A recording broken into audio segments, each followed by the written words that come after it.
All right, so good evening, everybody. It's Friday, and the weekend is coming. Welcome to FaceTime with Todd Wharton. I'm your man, not Steve Harvey. I'm your man, Todd Wharton. Hope you guys are having a great night. Give you an update. Yesterday, had a little issue with Stanley and his phone, but Stanley Livingston's interview is available on Todd Wharton Official and also on FaceTime with Todd Wharton. If you guys don't know, Stanley Livingston was the character of Chip Douglas in the second longest sitcom of all time, still on TV today, of My Three Sons. So you guys got to check out that interview. He's a legendary actor. In the news, great news for the Floyd family. So the Minneapolis has settled where the Floyd family is going to be receiving $27 million. And my man Crump, good job, bro. Seriously, that's amazing. Congratulations. But we all know that justice is not done. Even though the Floyd family did get $27 million, justice will be done when a police officer who was murdered this young man gets what's coming to him, because it's time that justice is served. No justice, no peace. Crump, I know you got this. You know I'm going to be texting you this week, so good luck with that, and I think everything's going to be great. Now, in other news, I don't know if you guys heard, Jennifer Lopez and Alex Rodriguez have called it quits. I actually thought this couple was going to make it. They was, pretty much setting up their wedding before COVID. COVID hit, but it seemed like COVID really ruined a lot of relationships. Believe me, I know. I was a part of that, and it's a shame because a lot of great relationships, they're just gone.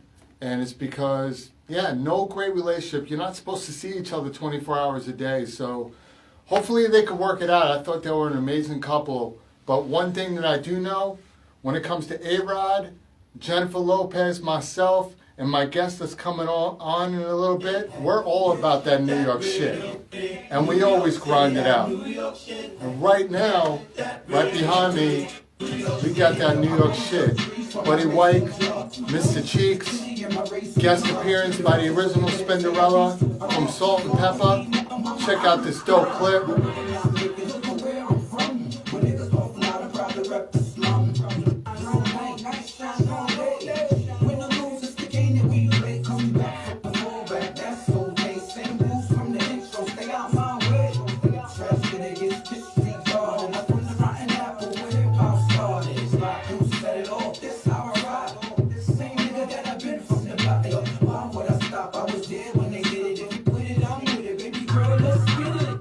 Oh, did I just do that? Wait, do you guys want to hear Buddy sing? I mean, we're having him on. Should we have him sing? All right. Let's go to his part, because it's dope. There's no need to worry, as long as we got these beats, you know that we gonna eat.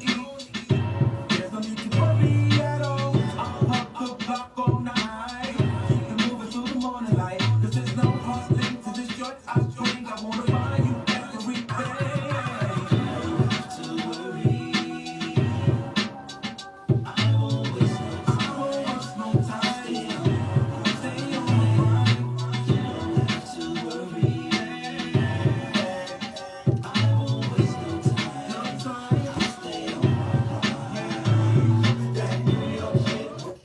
Yes, my man. Well, I'm about to bring in the man of that, Buddy Wike, R&B artist from the great group Intro in the 90s. Buddy, let's chop it up. Brother, how you doing, man? I needed to follow me, oh me. What's up, Todd?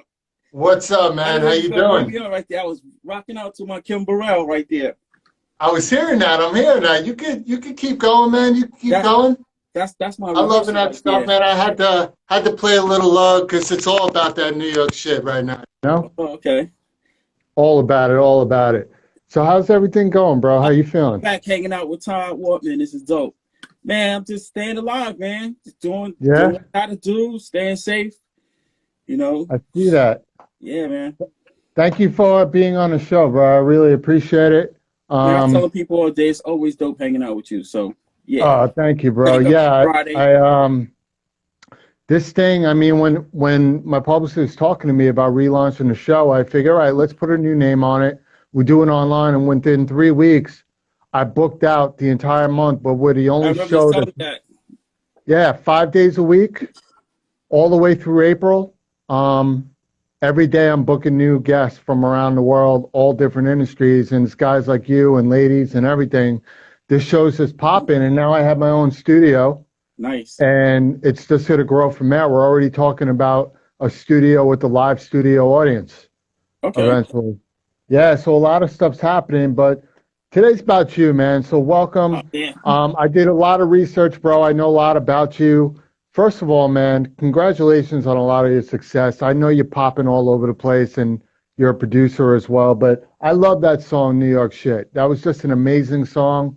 That should be all over the radio. Seriously. It was fun, man. It was me and Mr. Cheeks just hanging out and just the Mobb Deep loop, and then me throwing some chords on it. And you know, grabbing some melodies off of the old records that we both did together, and yeah, New York, and that's how New York Shit came about. I love it, and I love the words to it. You had Spinderella as the guest DJ. You had a lot of your boys in there popping that vodka, I believe you had in that video. Yeah, popping that's a little bottle. Vodka. Yep. Yeah, I got Cheeks coming on in 2 weeks, man. I'm excited.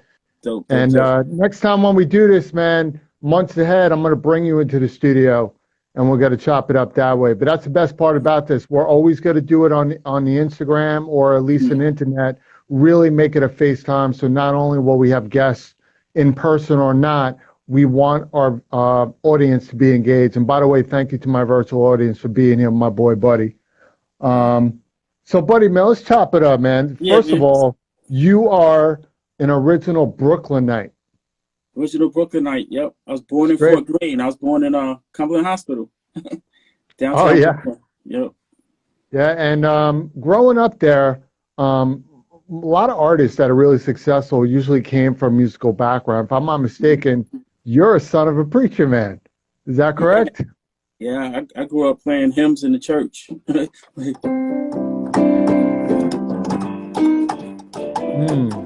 So tell me about that, man. How was it?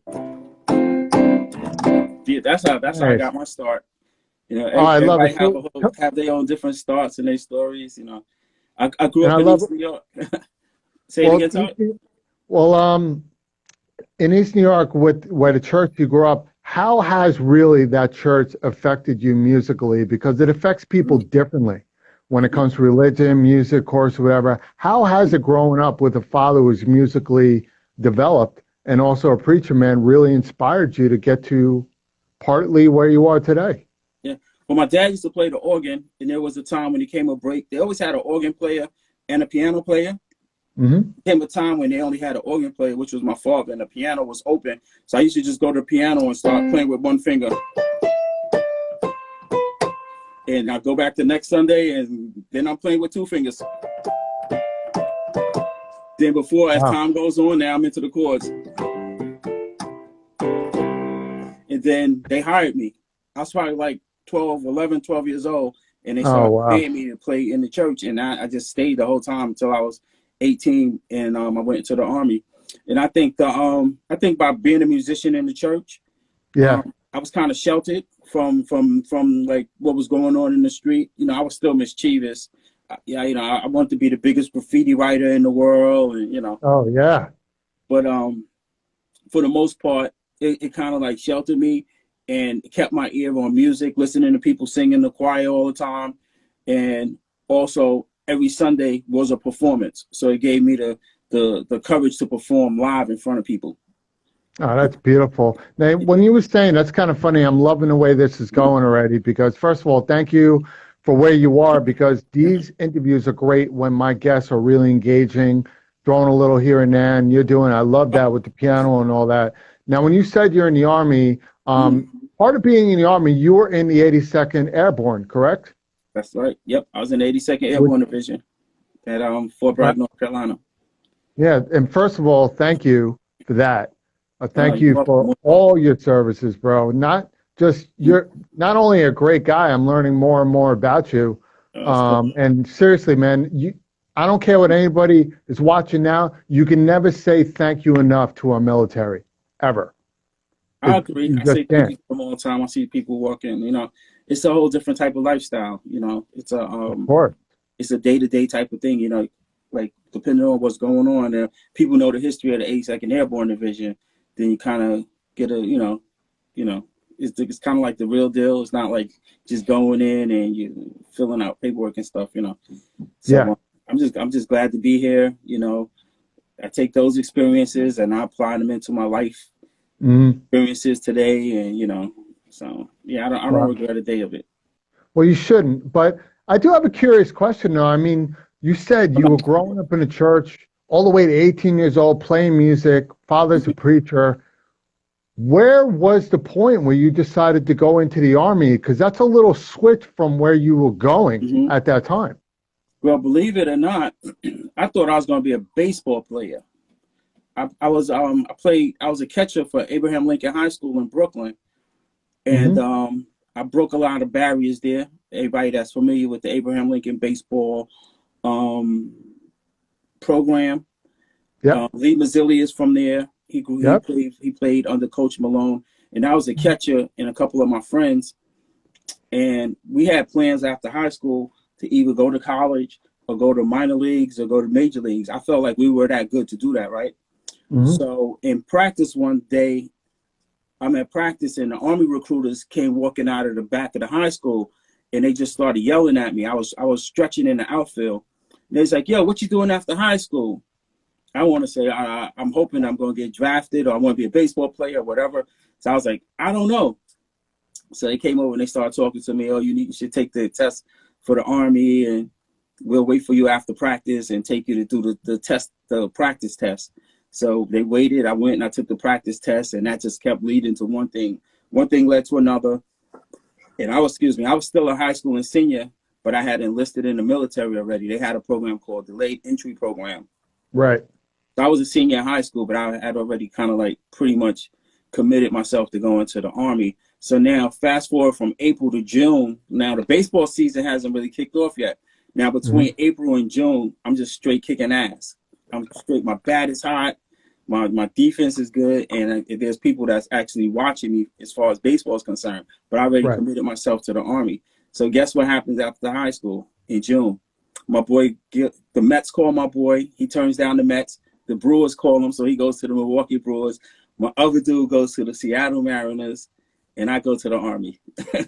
Wow. And I was happy. I was okay at the time because I always felt like I always watched baseball on television. I never went to like major league games or nothing like that. So I always felt like I was too small to be a baseball player.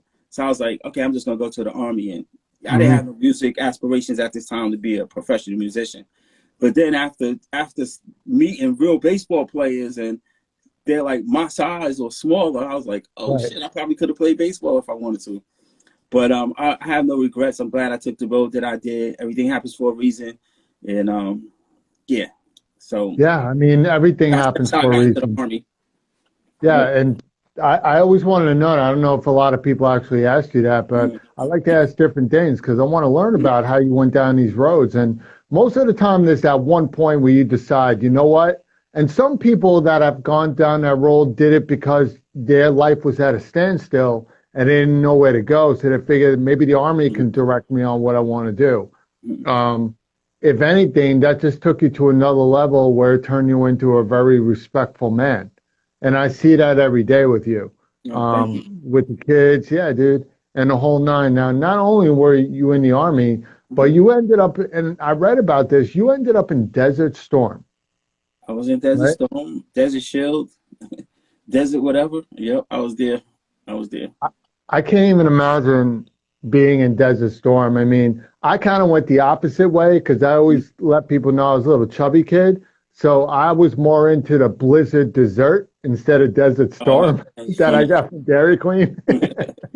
So that's how I serve my country. 3 scoops of servings per day. That's how I did my service. I didn't sign up for it, though. Let me tell you, I didn't sign up for it. I had no idea that was going to kick off. I thought I would go to the Army for a few years, make some money for college, come back home, get a job. But it's about 1 o'clock in the morning. I got a call. It's like, yo, did you check to see if your office was closed before you left for the day? I was like, oh, yeah. But really, I didn't, because it was inside a secured aircraft hangar. Right. So I thought somebody might have broken my office and stole my laptop or something. So I grabbed my ID card. I didn't grab my wallet. All I grabbed was my ID card to get on the base. And I drive up on the base. And as soon as I get to the top of the hill, floodlights popped on, boom, pull me to the side. Yeah, you're getting deployed. Saddam Hussein did, blah, blah, blah, blah, blah. You can go to the hangar. You're not allowed to leave the base. You can go from the hangar to the mess hall and back to the hangar. And they put a big TV in the middle of the hangar with CNN on it. And I was there for like 2 days. They came in, gave me a whole bunch of vaccinations and all type of stuff. Then I was on a plane and I landed in Saudi Arabia about 1:30, 2 o'clock in the morning. It's like 120 degrees. They're just giving me water. They're like, drink it, drink it. I was like, but I'm not sweating. It's like, it's too hot to sweat here. Just drink the water. Yeah, it dries you out. I was there for 7.5 months. Yeah. 7.5 months. I can't even imagine what you saw, what you've been through. I'm not even going to ask you about that, because I hate when people ask military people, what did you see over there? What did you do? It's like, guys, listen, they don't want to talk about half the stuff they've seen, because it's not for your ears to hear. And when they close their eyes, it's bad enough you still get the pictures and the images in your head. The last thing you guys should do is bring it out of their heads. You don't want to do that. Just let it be, say thank you and beyond. Now, when I was, I didn't realize that the group Intro, you actually met Kenny Green in the Army. You met him there when I believe you were in Desert Storm. This is just a crazy story. I love stories about groups, but I love learning more about these groups. So where exactly did you meet Kenny? Was it when you first landed, or when you moved into a platoon? I met Kenny at Fort Bragg, North Carolina. Yeah, Kenny, he didn't get deployed. He didn't go to Desert Storm or Desert Joe. I met Kenny prior. I met Kenny about almost a year before Desert Storm at Fort Bragg. My friend Kenneth Thomas introduced me to him because he knew Kenny could sing and he knew I played the piano. So he was being the networker, putting us together, and we started going to the recreation center playing songs. And we actually came to New York and got the attention of an independent label and put out a record. But then the war kicked off. The war broke out, and once the war broke out, Kenny had before the war broke out, Kenny had departed from the military, but he was still in North Carolina. But once the war broke out, he left and he went home. Wow. And then thank God that you were okay. You came back. You didn't suffer any injuries though, correct? You came back solid? No physical injuries. Yeah, that's why. That question I will ask, but everything else, that's crazy. So when you came back, obviously I'm assuming you didn't hook up right away. It was probably a little bit before you decided to come together again and I couldn't find him. I couldn't find him. He had moved back to Detroit. And I had looked around for him and asked people had they seen him, but nobody knew where he was. Nobody seen him. And it was about maybe 3 months after I came back. I had a call on my call ID from 313 area code, and it was Kenny. Yeah. Wow. So we reached out to you out of the blue after you've been trying to look for him. And everybody that knows me, that I knew him, knew that I was trying to find him so we could get the music back going.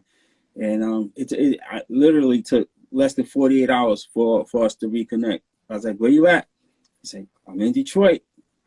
I'm working. I was like, yo, we got to get back on this music. We got to come back to North Carolina. Boom, he came back to North Carolina. Yep. Then from North Carolina, that next weekend, we drove back up to New York and tried to pick up pretty much where we left off. But it just started getting better and better. Well, I know you're back up here now. Is Kenny still up here, or did he move back to Detroit? What's that? What's the question? I know that you're up here now, but did Kenny move back to Detroit, or is he now a resident of New York, where it's easy for you guys to do some work once in a while? Well, today, yeah, Kenny has passed away. Rest in soul, rest in peace, Kenny. Yeah. Wow, that's my apologies because I didn't read about that at all. Not too many people know that. Yeah. I didn't know that at all. Yeah. So rest in peace, Kenny. I'm glad we're bringing you up because you're as an important part of this group, but Buddy's been keeping it alive through thick and thin. So that's a great thing. So great question though. With Kenny, how did you guys really come to know that you had this great camaraderie when it came to music? Because that takes a while to create a synergy amongst the two guys. It was people talking to us. It was more people on the outside telling us like, yo, you know, you guys sound good. You know, do this. We started singing at churches. We started getting into like talent shows, and you know, the stuff, the people that were on the show with us, we powwow with them. They sound good. They compliment us, and we both just love music so much. You know, the energy behind it. It was like, honestly, Todd, I could tell you, man, from the beginning, it was really nothing that could stop us. Like any opportunity that was put in front of us, we was taking advantage of it. House music deal, R&B deal. If we would have got a country deal, we would be doing country music. And it's just the love of music and the passion. And he's definitely one of the most prolific songwriters and great vocalists of our era. Yep. Wow. Yeah, I'm sorry that I really didn't get to hear him more. I mean, I've heard him in intro, but see what he's doing in the future, because sometimes people's voices get better as they get older. It just happens naturally. He's singing in heaven, man. He's singing in heaven. I'm sure he is, man. I'm sure he is. I mean, I don't know if you, I did a little dedication for you guys today, because everybody knows I do comedic promos every day. I don't know if you happen to catch it. I did see something. I saw it earlier. I always follow you from your skits to your stuff. You're very entertaining, dude. I was talking about you all day today. I was like, yo, yeah, I'm going on with Todd Wharton. Yeah, you got to check it out tonight. So thanks, man. No, I appreciate you for that. So let's talk about the name of the group, because I spoke to you about it before, but a lot of people don't understand. I believe that intro is an acronym, correct? So where did this name come from, and explain the origin behind it? But the acronym stands for Innovative New Talent Reaching Out. It was, again, very talented Kenny Green put the acronym on that. I picked the name off of a Motown album, because it was a Motown's greatest hits album, and it said intro Supremes, intro Diana Ross, and intro Stevie Wonder. And I thought that intro was a group. Oh, okay. Yeah, I thought intro was a group, and they had the opportunity to work with all of those artists. And I always want to know how the intro get the opportunity to work with all of those artists. But it was actually the introduction to the song, but they just put intro and then onto the songs. And then I come to learn that there was no intro. So I pretty much became my favorite group. And we did materialize one of those names on there, intro and Stevie Wonder. We end up, you know, actually recording the song with Stevie Wonder. We recorded one of his songs called Ribbon in the Sky, but we actually recorded a song with him that's on the Curtis Mayfield album called I'm the One Who Loves You. How was it? What was the energy and the experience of like working with somebody like that? Because I personally never met him before. And even though he's blind, people, when I spoke to that work with him, said you would never know that he's actually blind. Like, that's how good he is. Yeah, and in his house, he knows where everything is at. So he's just walking around. He doesn't need a cane or nothing. And it was just a phenomenal day. That's like on the top of my when people ask me like, well, what's one of your most memorable times of being in intro? Being at Stevie Wonder's house and his studio definitely was like the top of the list. Yep. Wow. I can't even imagine. That's definitely on my bucket list to meet somebody like that one day, let me tell you. The music that you guys perform, it's a little different. It's hip hop, a little bit of infusion of gospel, and R&B, if I'm not mistaken on that. You got your finger right on it. You got your finger right on it, because those were the things that was around us at that time, that when we were creating music. Hip hop had just really started hitting hard. We had grew up in gospel. Kenny grew up in the church as well. And then R&B music was the music, thanks to like Guy, The Barge, Today, Luther Vandross, Anita Baker, James Ingram, Kenny Loggins. It's just the list goes on and on, man. We just listen to so many people, and we wanted the streets because we like to hang out, so we didn't want to lose touch with them. So we used the hip hop beats. We definitely couldn't get away from the gospel because it was in our bones. So that's where we got our melodies and our harmonies from. Wow. And then you really couldn't sing about gospel on R&B tracks. So we just pretty much changed the lyrics into like R&B lyrics, like people would listen to when they go to the parties and stuff like that. Yeah. Like party music. Have you ever gone back to the church once in a while to play the piano or perform or something? Oh. Did you find you do, right, once in a while? Yeah, absolutely. That's my foundation. I'll never lose sight of that. I've actually recorded a gospel album with Phyllis Stevens. That's John Legend's mother. I was about to say that's John Legend's mom. Yeah. I was just actually listening to one of the records that I had did with her. So yeah, yep. I can't. Wow. You can't ever lose sight of where you got your start from, you know, or you'll just kind of water yourself down. Right. Of course. And like during that time, what was that? It's like my legend. You know, it's like a map. You have a starting point, and then from your starting point, you go out, but you know where you started at in case you have to come back. You know. Hold on one sec. That shouldn't have happened. Hold on. It's all good. That's because we're talking about gospel music. They don't want to hear about that. When you start talking about God and Jesus, everything starts going crazy. They don't like that, but it's all good. That's really weird why that just happened. It's all good. Todd, when you start talking about God, weird things start happening. Yeah, man, what the hell did you do?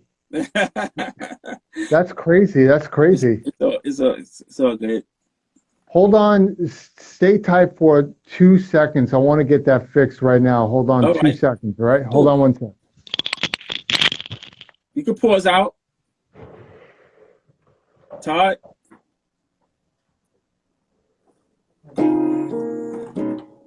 Play some Kim Burrell. I knew that all I need to do, and now your presence on me.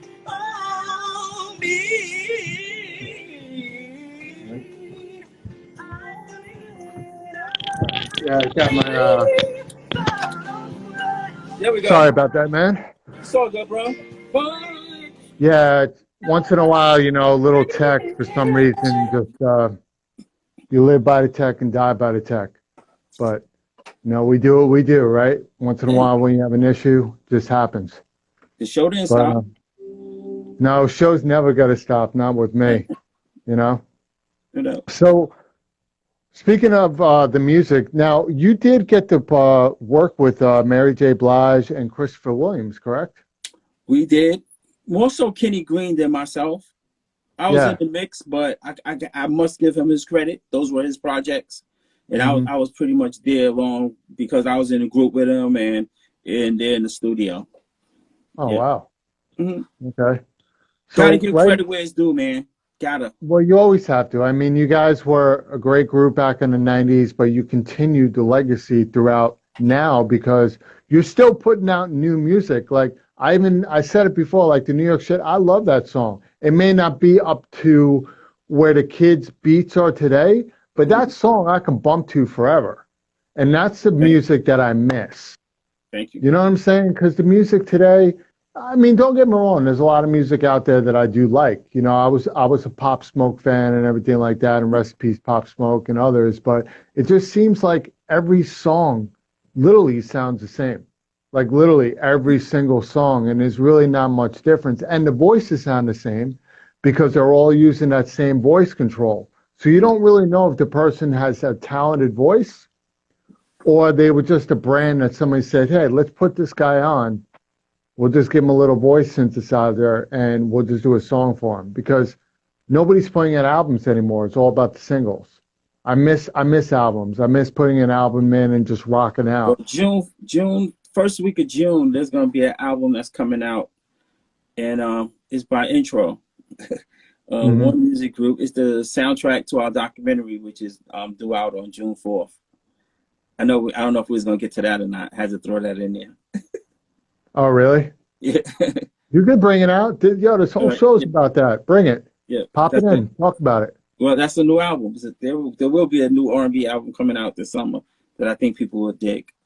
Yeah. Any collaborations that you could tell us about? We're working on some. I wish I could talk about it. I'm so excited to talk about it. Actually, the producer had called in while we like that little pause that I had. That was the producer on one of the collaboration records. But, Oh, really? Yeah. I mean, I'm starting to get connected with a lot of these R&B groups. I hear you. I mean, I just interviewed Cheryl the Pearl from Sequence. I have Blondie coming on, and I got Angie Stone coming on in 2 weeks. Oh, dope. Amazing. Yeah. All three amazing artists. Oh, yeah. I mean, the original hip-hop group, so for the women. Mm-hmm. So we got to put that out there. Now, the great thing, I don't think a lot of people realize that Intro, if you do your research, you guys went platinum, if I'm not mistaken, correct? We went platinum a couple different times, man. Different projects, different platforms. We even have a Motown release on a record called Never Again. We have the Jason Lyric soundtrack, which is platinum. We have the first album, Intro, which I want to say is platinum twice, but the RIAA only has it certified as gold. Mm-hmm. They'll get to that once things get taken care of. Right. But, what it's always been about with us, Todd, it's never been about the accolades. It's always been about just getting great music to the people. And, when these plaques show up at my house, of course it's fun hanging them up, but I can't, they behind me. When I'm working on music, I'm looking this way and they're always behind me. So, cause I don't want to get caught up on the fact that I have them and I've made it, cause I haven't made it yet. I don't even think I've started yet, Todd. So, listen, as long as you can build a career out of your passion, I think that's one of the utmost ultimate goals that anybody could do, ever. And you've been doing that for a long time, but your career started when you were a kid, if you really think about it. You just happen to be playing in a church, but the funny thing is, people more appreciate music in a church because they're there for the whole ambience. They're there for praying, they're there for the people, they're there for the music. My church, I didn't go to church a lot when I was a kid. I'll admit that. Like, I'm going to be straight up, and people can laugh or not. Most white churches are damn boring. I'm going to tell you right now. It's the same thing. White churches are boring, man.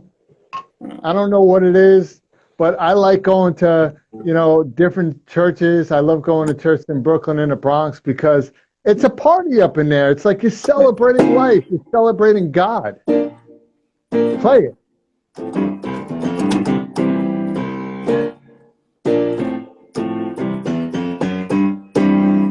They be shouting all over the place. That's what I'm saying. I go to my church, I get Perry Cuomo. Oh, man. It's like now people are starting to understand why wine was in church was people like me, so I can just so I can feel like I'm having a good time.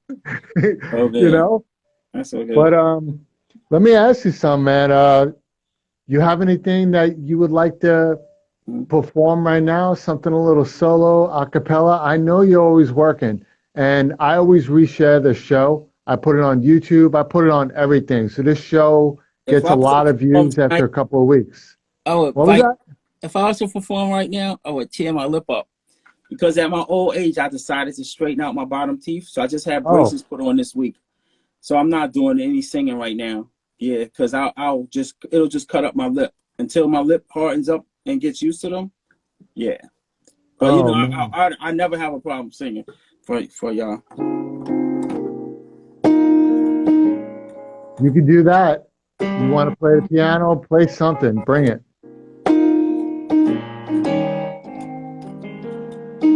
Because I don't want people to think that that's an excuse, but no, really, it's the truth. We're gonna do the proper intro right now. You got something to play on the piano?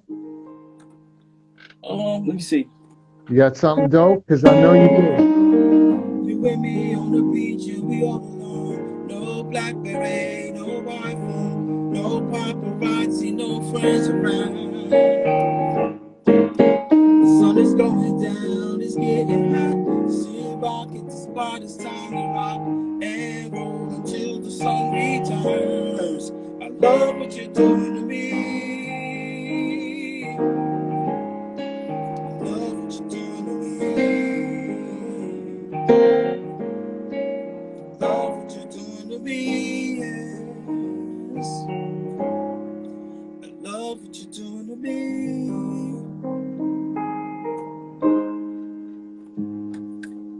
Yeah, that was beautiful, man. Thank Yeah, you for that. You guys know we right here with Buddy Wike. Yeah, You know I'm all I like about being my. caught off guard like that. Well, I like being caught off guard like that. And no, serious. It's I always tell people like music is like boxing. You got to stay in the gym. And what I mean is that, say if you're a boxer and somebody pops up on you and be like, yo, I got $1 million for you to fight Floyd on Saturday. I'm gonna pay you $1 million. I'm gonna take it and I'm gonna get in the ring. But if you haven't been in the gym, you're gonna get your ass kicked. So I always stay in the gym, and I hope I'm always prepared for moments like that. Whenever an opportunity presents itself, I want to always be ready. Always. And I think I did cut my lip trying to sing just now because no, I was telling you not to sing. I was just telling you to play the piano. It's all good, Todd. Oh, I'm sorry. I thought you heard me. I'm like, you got something to play, but I appreciate you. So what happened explain that again. What exactly happened with your lip? You know what? We filmed a documentary, right? That's coming out on June 4th. And we started watching the screenings, and I was looking at my takes in the screen, and I was like, damn, I never knew that my bottom teeth were crooked like that. So I was like, so what you gonna do about it, buddy? You try to fix everything else. So I went and I got braces. And that's it. So I'm just getting used to them. So anybody that's ever had braces, you know that they rub against your lip until your lip is strong enough to handle it. So I haven't done any vocals since I've gotten that done. And yeah, that's it. Just trying to do some personal straighten up. And it's the perfect time because when I'm out in public, I have on my mask so nobody can see it. Right. So I'm trying to sneak it in real quick and, hopefully. Yeah, braces are a little annoying. Braces definitely a little annoying. I had them when I was younger, but we also had that strap-on thing. Oh my God. Oh yeah, don't even get me started, man. I look like that I look like that kid in Better Off Dead. Oh shoot. Yeah, it was bad, bro. It was bad. So one question I ask a lot of musicians, and I always like to get different opinions, because that's what this show is all about, getting opinions and going in deep with all celebrities. COVID, we don't really need to get into it, but how has COVID affected you musically? Has it been a plus in terms of inspiration, or has it been a backlag to you for what's been going on? It was kind of mixed. As far as the live performances, that just totally just stopped. Yeah. I actually did my first live show last week since February of last year. Yeah, went a whole year without doing. It was a social distance event at a place called Backstage out in Long Island. It was limited capacity. I know what that is. Yeah, at Backstage, it was a really good show. And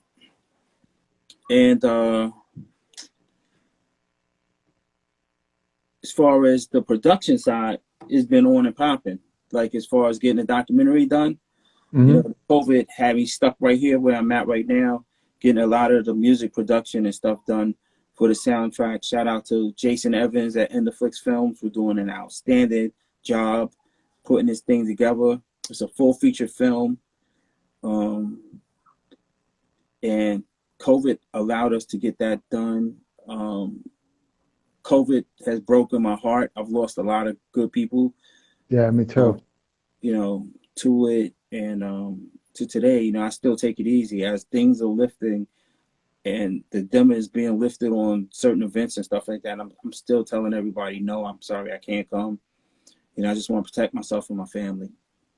Yeah, and that's a great way to look at it. I mean, New York City is probably one of the only cities that's actually kind of doing the smart thing.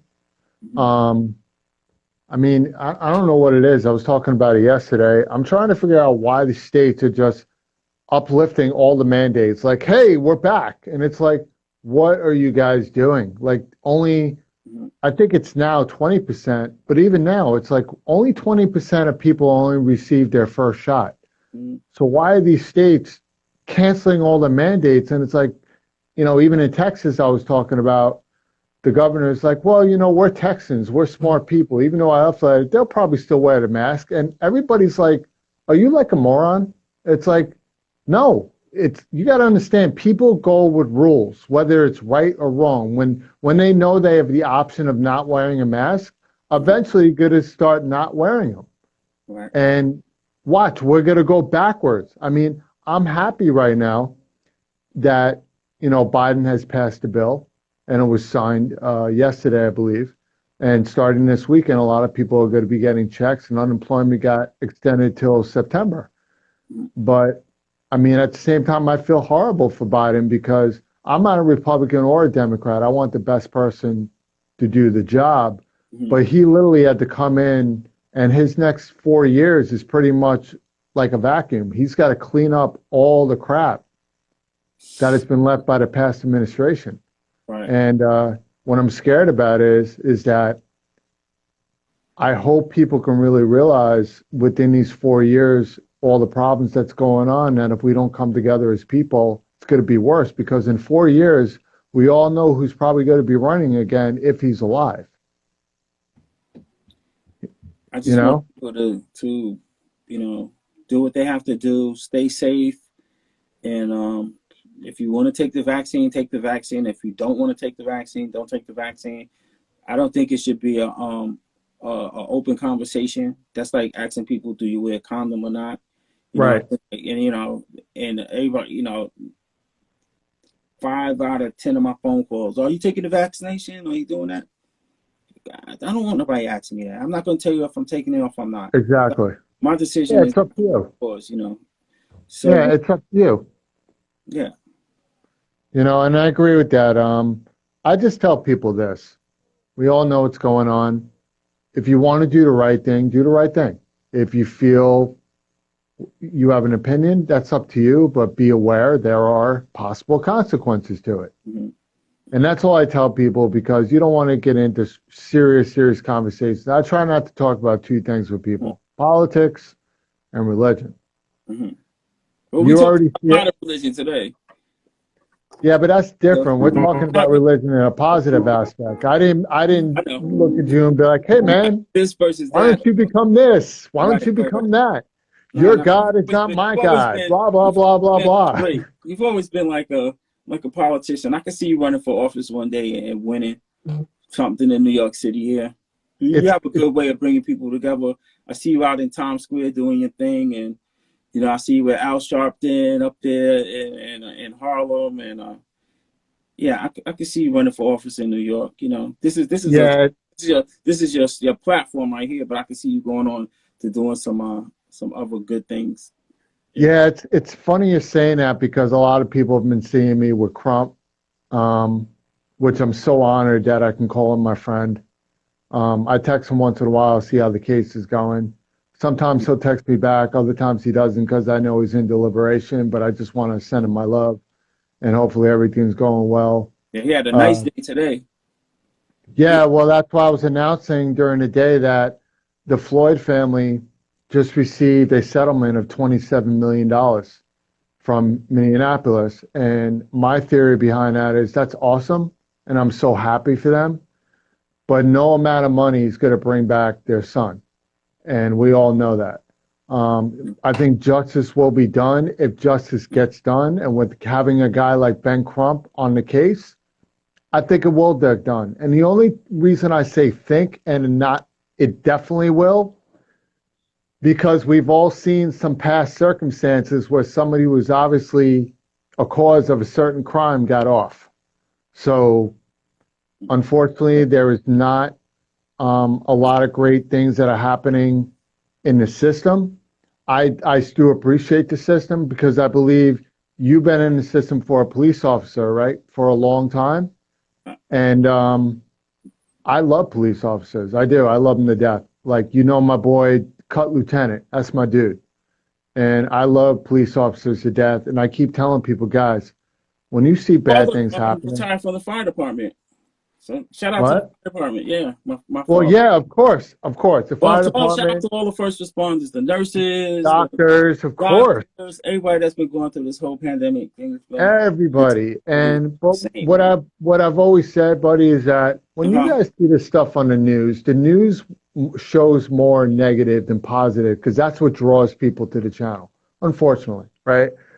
But when people see something bad going on and the cops involved, I keep telling people, listen, you're talking, and it should never happen anyway, but you're talking about cops. What? I can't 100% can't do the cop conversation, Todd. I can't. Then 100% can't. Yeah. No, well, boy, I'm just saying, like, I support them 100%, but I just can't do it because I got family on this side, I got family on that side. Yeah. Shout out to my sister. She just retired from the NYPD. Yeah, and I love them all, man. And thank you for that. Down to Maryland, thank her for her service. Yeah, but yeah, we're not going to get into it. I'm just trying to tell people, keep an open mind. I know how passionate you are because I see you out on the front lines and stuff like that. But there's just so many things that I can actually, not that I don't want to talk about. There's only a little bit of things that I can talk about.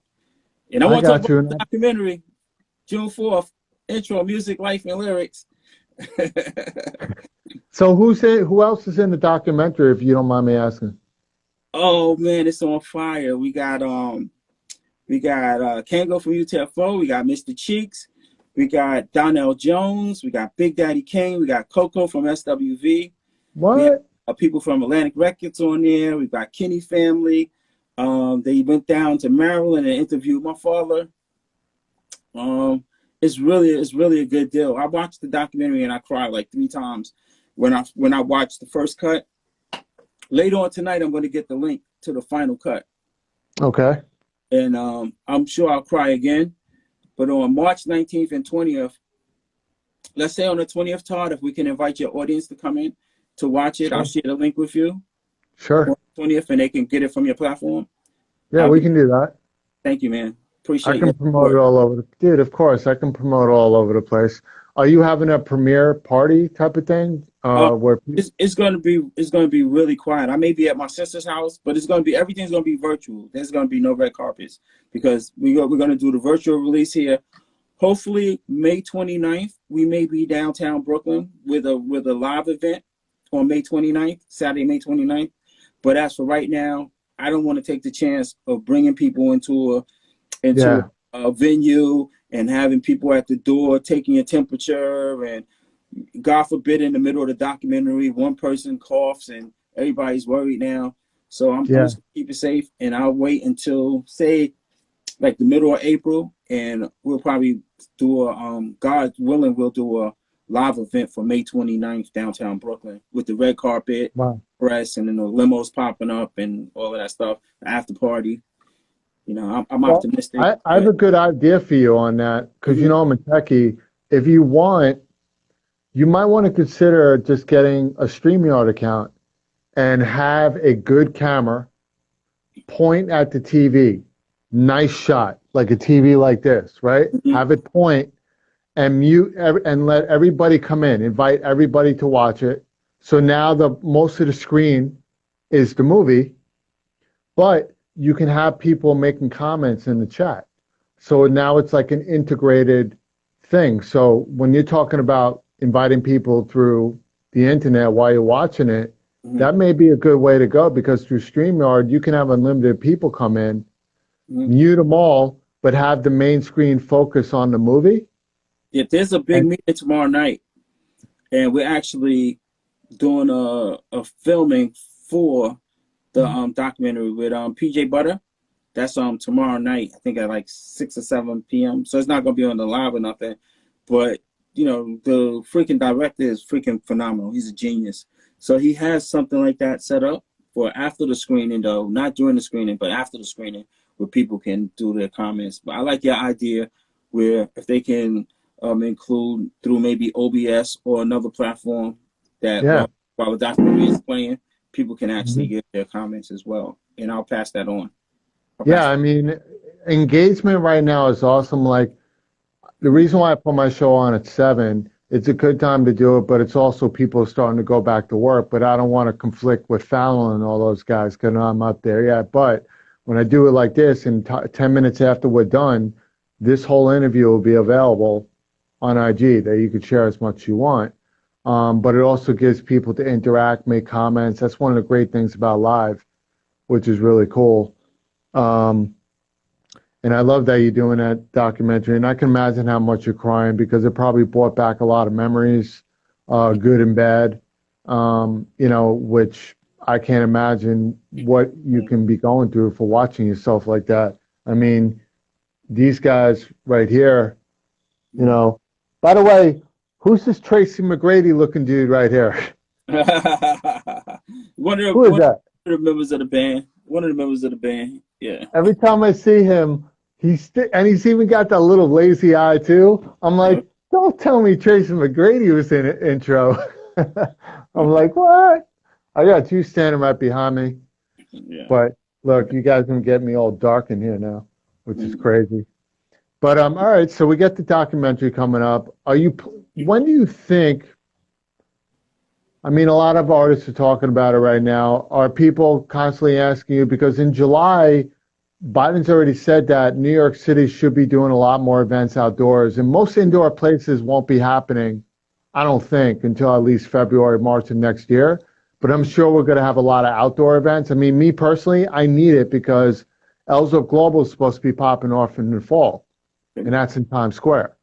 So do you have a lot of people already hitting you up to do outdoor events that you can possibly rebook now? Todd, I get calls every day. I got a call today for Bronx Day in Atlanta, Georgia for July 18th.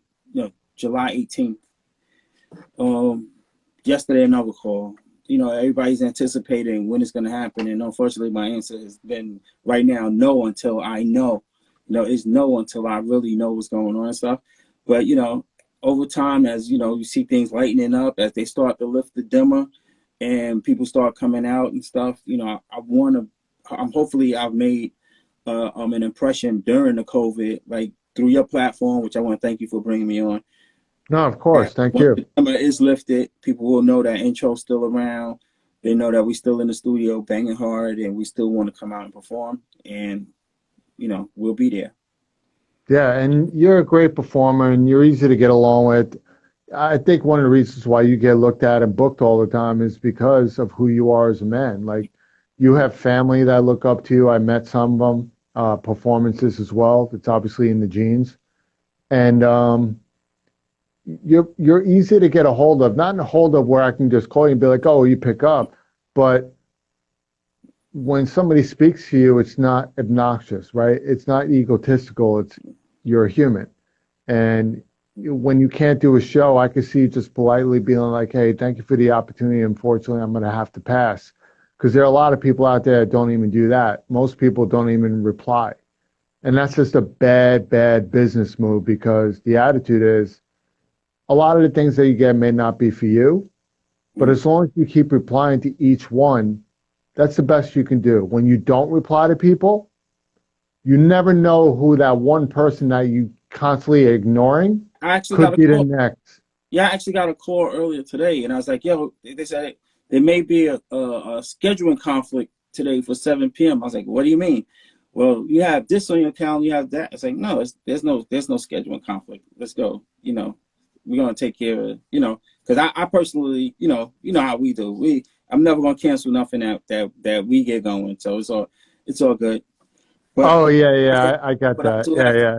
I do have to have a hard end at 8. I do have to have a hard end at 8, even though. No problem. So we have a couple of minutes left. Let's go out right now, because it's been a very informative interview. I like where we went with this interview tonight, where we got onto some topics. And like I said, you were a gentleman. You told me, listen, Todd, I would love to, but I can't. And that's the way people should talk from the get-go. If you're uncomfortable, just talk about it. And then just move it up, keep it moving. Yeah, man. And that's what we're doing here. So listen, do you have anything inspirational that you would like to say to some great people out there that you can tell them during this time that keep the spirits up, especially when it comes to music?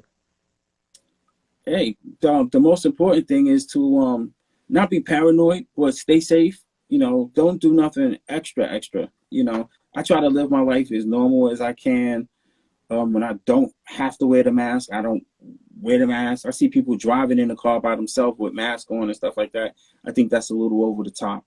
Yeah. Just safe. I always like to give advice to musicians coming up. I don't use the word to young musicians coming up, because I just give it up to musicians coming up. I don't believe in you're this age, so you can't be a new artist and stuff like that. You know, Of course. I could break a 50-year-old artist. I don't care how old you are. We get in the studio, we'll make some hits. Nobody, when they hear your record on the radio, gonna say, how old is he? You know, if they say a hit record or not. Grow your fan base organically. Don't try to sound like nobody else. Don't buy no fake likes, because everybody knows that it's fake. These companies, they're smart. They have people that know that you're buying likes and stuff like that. You're not gonna really get good credit from it. That's right. I agree with you, man. Don't base your success on the success of other artists. So what? He went platinum. Get one fan at a time. 100% agree. Yeah. I like about the light thing, because I keep telling people I had an account that got hacked, and my account right now has got over 1,000 people, but they're real people, and they all shoot me DMs all the time, like, yo, I watched the video, I didn't make comment, but I loved it. That's why I'm telling you guys, keep it real, you know, be respectful in the game. I love what Buddy had to say, and if you guys want to follow Buddy, it's Buddy Wike Music here on Instagram, and you can get his website, I believe it's buddywike.com, correct? You on point, man. Right? And you can follow him there. Yeah, dude, of course. And here, guys, always you can follow me at Todd Wharton Official, WHARTON Official. And then you can follow our new page, which is FaceTime with Todd Wharton. We have a new IG. You can put it over there. And to give you guys an update, we've been speaking to Buddy Wike from Intro. Next week, we have a great lineup. I got Albertus Joseph, who's one of the top street artists here in New York City, who was just on Ryan Reynolds' new show.